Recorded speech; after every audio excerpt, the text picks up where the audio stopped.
Good morning students. आज अपन पढ़ेंगे application of linear momentum. अभी अपन ने प्रीवियस चैप्टर में पढ़ा मोमेंटम कंजर्वेशन, तो उसी के कुछ एप्लीकेशंस हैं कि जो संवेग संरक्षित होता है उसके आपके फिजिक्स में क्या क्या एप्लीकेशन है। तो जैसे इसमें रिकॉइल ऑफ ए गन और motion of A rocket, collision of two particles, ये 2 3 4 एप्लीकेशन आपके लिए इम्पोर्टेंट है। तो सबसे पहले आज अपन डिस्कस करेंगे कोलिजन ऑफ टू पार्टिकल्स, दो कणों के बीच में टक्कर। इसको आप एग्जांपल से यूँ समझिए कि अगर आपके पास में कोई एक रबर बॉल है और उस रबर बॉल को आप अगर किसी भी वॉल पर, दीवार पर अगर फेंकते हैं तो वह बाउंस बैक होती है। तो जितना वेग से आपने फेंका था उतना ही वेग उस बॉल का नहीं रहता है। उस बॉल का जो वेग है वह परिवर्तित हो जाता है। ठीक ऐसे ही जैसे अपन स्नूकर खेलते हैं या कैरम खेलते हैं, तो स्ट्राइकर को उस पैनी से टकराते हैं तो स्ट्राइकर का जो वेग रहता है वह और उस पैनी का वेग रहता है वह दोनों वेग एक समान नहीं रहते हैं। तो टक्कर से पहले के वेग और टक्कर के बाद के वेग अलग अलग हो जाते हैं। तो इसमें अपन को सबसे इम्पोर्टेंट चीज़ ये देखनी है कि जब भी कोई दो कण आपस में टकराते हैं तो टकराने से पहले उनका जो वेग है उसके लिए अपन को एनर्जी का सूत्र देखना है और उनका संवेग का देखना है।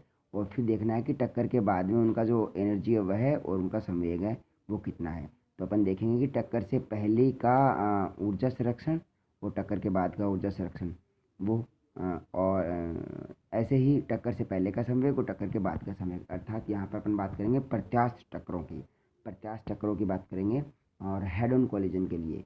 तो प्रत्यास्थ टक्करों का मतलब यहाँ पर यह है कि उसके लिए ऊर्जा और संवेग दोनों सुरक्षित रहते हैं। अगर ऊर्जा सुरक्षित नहीं रहती है तो वह अप्रत्यास्थ टक्कर होगी। मैंने आपको सबसे पहले लेक्चर में बताया था कि लीनियर मोमेंटम है वो हर जगह फॉलो किया जाएगा। उसका कोई भी ऐसा नहीं है कि कोई ऐसा फिनोमेना नहीं है कि जहाँ पर जो लीनियर मोमेंटम है उसका कंजर्वेशन ना होता हो। तो लीनियर मोमेंटम हर बार कंजर्वेटिव रहेगा।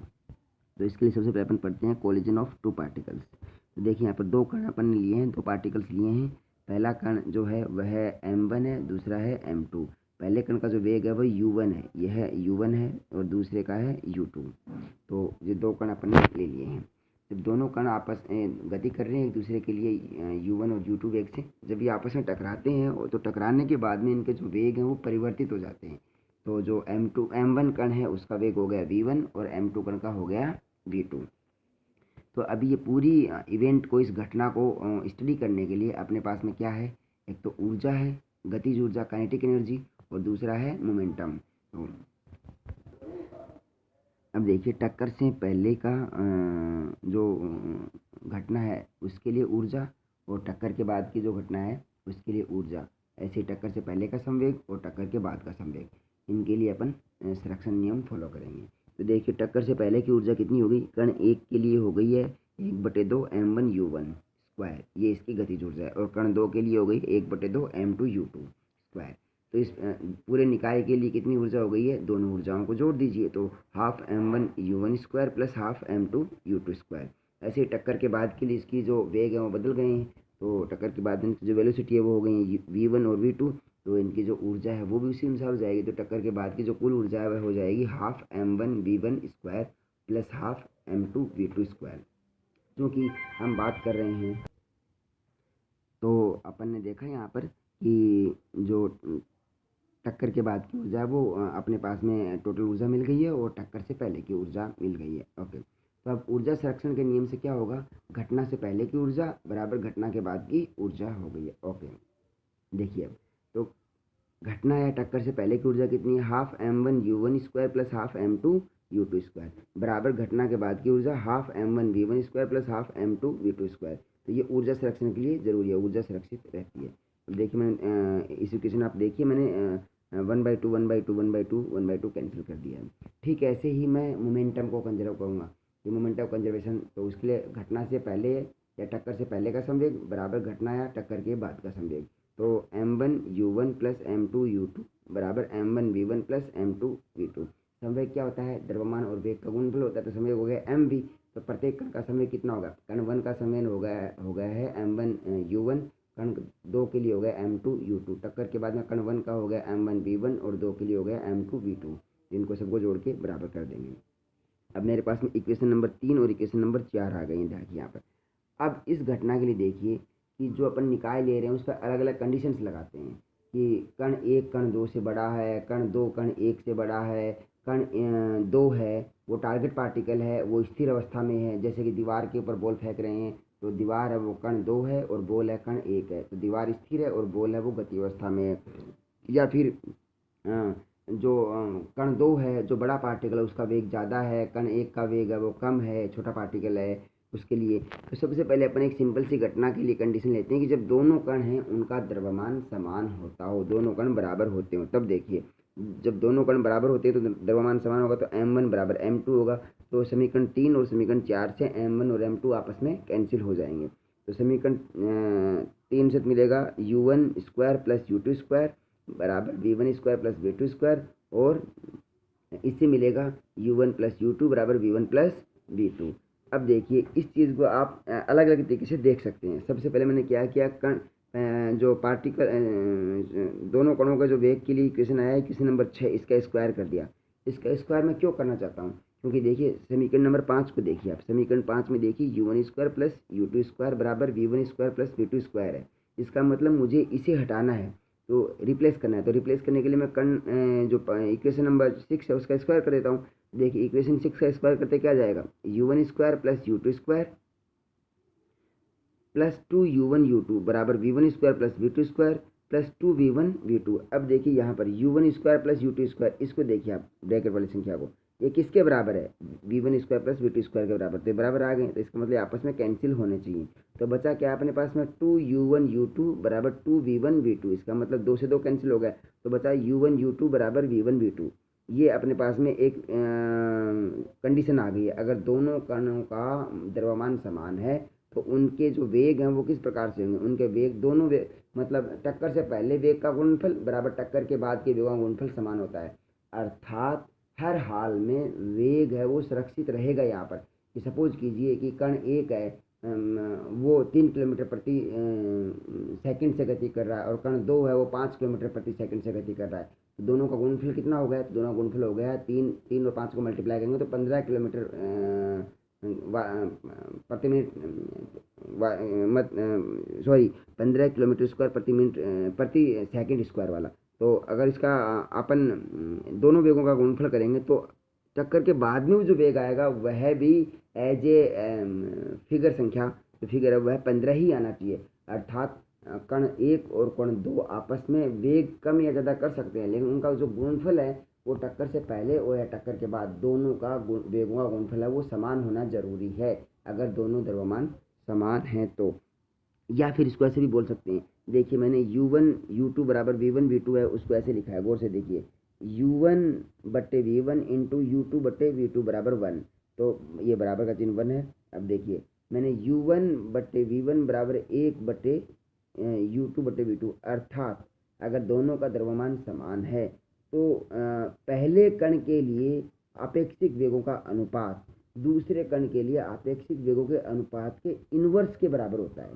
अपेक्षित का मतलब है देखिए u1 बट्टे v1, मतलब कण 1 के लिए वेगों का अनुपात हो गया ना टक्कर से पहले टक्कर के बाद का अनुपात, ऐसे कण 2 के लिए टक्कर 1 और कण 2 के लिए टक्कर से पहले टक्कर के बाद का अनुपात, तो ये टक्कर से पहले टक्कर के बाद का वेगों का अनुपात कण 1 के लिए बराबर 1 बट्टे कण 1 और कण 2 के लिए टक्कर से पहले टक्कर बाद का वेगों का अनुपात के बराबर होता है।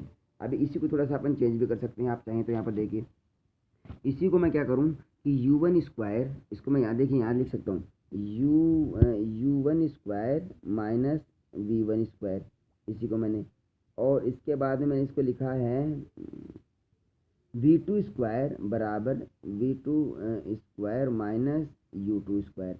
अब आप चाहें तो इसको माइनस कॉमन ले लीजिए यहाँ पर, तो यहाँ पर मैंने माइनस कॉमन ले लिया तो ये हो गया माइनस और प्लस, ये माइनस कॉमन लेते ठीक है, देखिए यहाँ पर, तो ये हो गया माइनस का v1 स्क्वायर प्लस का u2 स्क्वायर, ऐसे माइनस कॉमन ले लेंगे।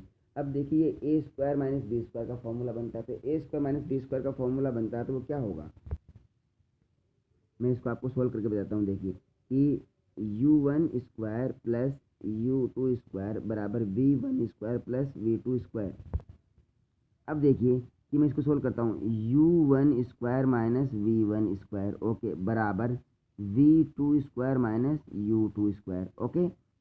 अब यहाँ पर देखिए u1 पहले और यहाँ पर v2 पहले, तो मैं इनको सिमेट्रिकल फॉर्म में लाने के लिए u1 square minus v1 square बराबर माइनस कॉमन लिया और u2 square minus v2 square कर दिया।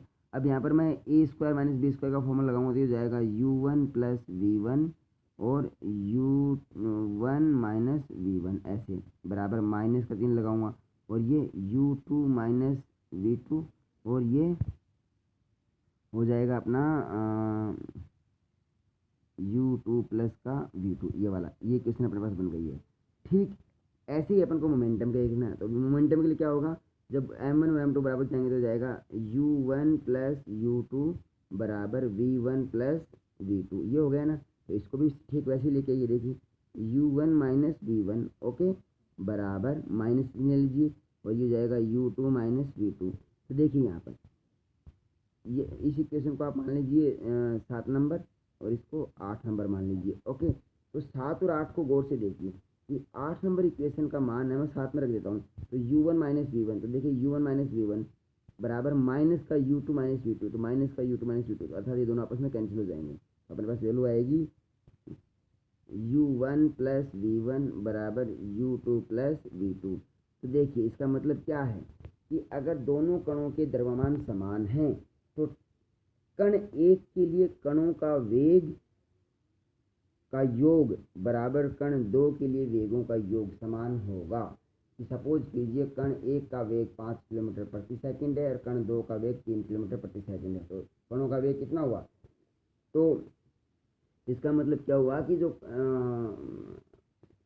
दोनों कण हैं टक्कर के बाद में उनके वेग बदल गए हैं, तो टक्कर के बाद में उनके वेग इस प्रकार से बदलने चाहिए कि टक्कर से पहले और टक्कर के बाद कण एक के वेग का योग बराबर टक्कर से पहले और टक्कर के बाद कण दो के वेग का योग, ये आपस में समान हो, ये जरूरी है इस कंडीशन के लिए। अब इसके लिए अपन एक और कंडीशन देखते हैं। वो कंडीशन क्या है कि जब मैं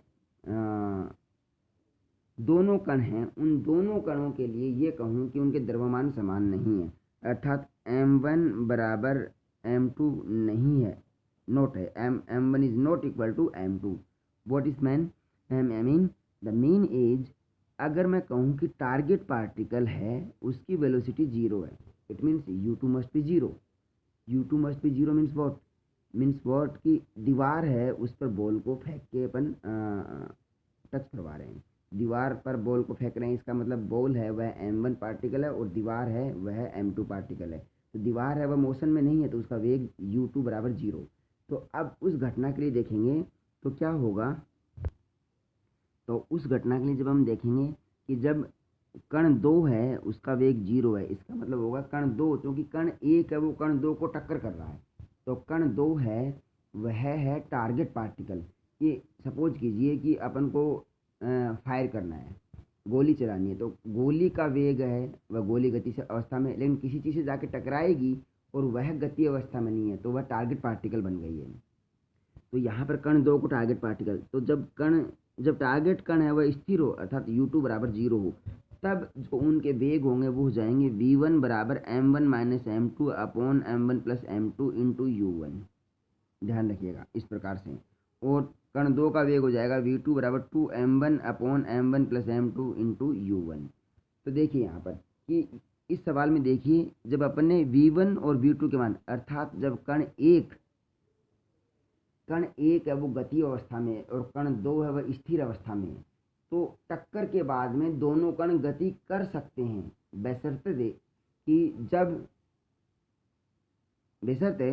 जब कण 2 है वह ज़्यादा भारी ना हो। अगर अपन यहाँ पर बॉल और दीवार का केस लेते हैं तो बॉल है वह दीवार की तुलना में बहुत ज़्यादा हल्की है, अर्थात दीवार है वह बॉल की तुलना में बहुत ज़्यादा भारी है, तो दीवार गति अवस्था में नहीं होगी, अर्थात तब यहाँ पर देखिए कि कण m1 है उसका द्रव्यमान m2 की तुलना में बहुत कम है, तब v2 अपने आप 0 हो जाएगा और v1 है उसका मान कुछ अलग होगा, क्योंकि और उसका मान भी देखिए कैसे होगा, कण m1 माइनस m2 मतलब दीवार का द्रव्यमान और m1 मतलब बॉल का द्रव्यमान, तो यहाँ पर माइनस आएगा क्योंकि m1 है वो छोटा है m2 बड़ा है, तो v1 का मान माइनस आएगा। तो कण 1 का मान माइनस होने का मतलब हो गया वेग का मान कि जो बॉल है वो बाउंस बैक होगी, जिस वेग से आप फेंक रहे हैं उसी दिशा उसके विपरीत दिशा में बॉल वापस गति करके आएगी।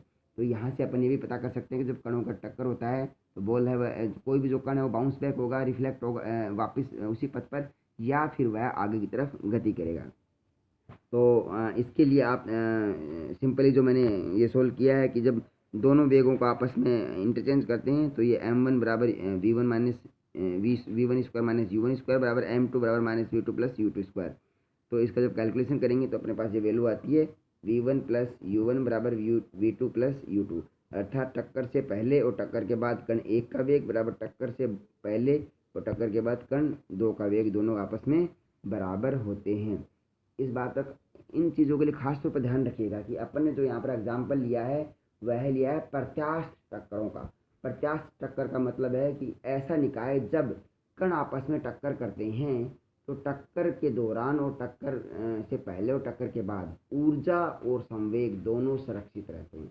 अगर केवल संवेग ही सुरक्षित रहेगा तो ऐसी टक्कर को अपन अप्रत्यास्थ टक्कर कहते हैं। अगले टॉपिक में, अगले लेक्चर में अपन इसी से रिलेटेड कुछ और एग्जाम्पल पढ़ेंगे कि अपन जो जब अपन फायर करते हैं बंदूक से, तो जब गोली चलाते हैं तो बंदूक पीछे की तरफ क्यों पुश होती है, रिकॉइलिंग वेलोसिटी बोलते हैं उसको। और जब रॉकेट स्पेस के लिए फ्लाइट लेता है, उड़ान भरता है, तो उससे जो गैस निकलती है उसका थ्रस्ट है वह रिकॉइलिंग वेलोसिटी की तरह काम करता है ताकि रॉकेट को फ्लाइट मिल सके। Okay, thank you.